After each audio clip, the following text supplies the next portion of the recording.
I am actually currently at MIT. I'm a visiting professor there. I'm one of the Martin Luther King Jr. scholars there. One of the things that I'm working on right now is my next book. So I'm kind of exploring, I've kind of gone back and forth on the titles, but it's really looking at the experiences of marginalized masculinities in digital spaces, in gaming in particular. So my motivation with my work is really to center the marginalized. I think a lot of the stories that we hear about innovations in digital spaces, in technology, in gaming, really revolve around the people who've always had access, unfettered access, opportunities.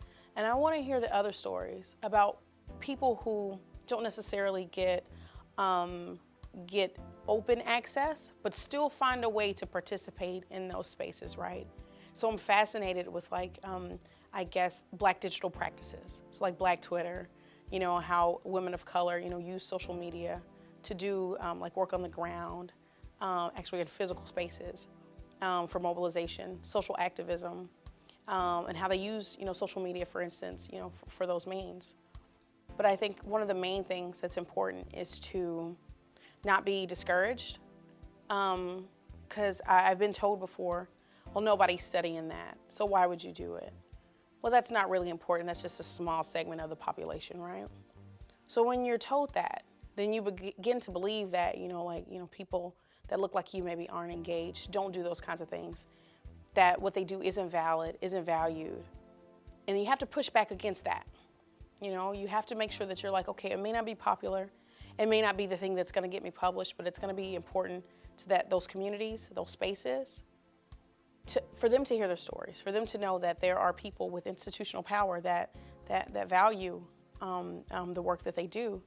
So we can start to connect the stories, and so we can realize there is more production, there is more innovation in these spaces that people think nothing was happening. I know things that we might praise white men for doing, it's not praised when other groups do it, and I think we have to start centering those stories, how people actively resist some of the oppression and inequalities that they face in the space, and how they use the tools afforded to them in those spaces to do that work. I love the fact that this was organized, the masterclass, the colloquium. I think it's really important that we kind of center that a lot of the work that people like me and Rupi, Radhika, the folks that are doing a lot of this critical groundbreaking kind of work, we've been given the space to do that here, and I appreciate it. Just with the masterclass this morning, I was able to present what intersectional research looks like, what interdisciplinary research can look like whenever you bring people together, to kind of talk about those things.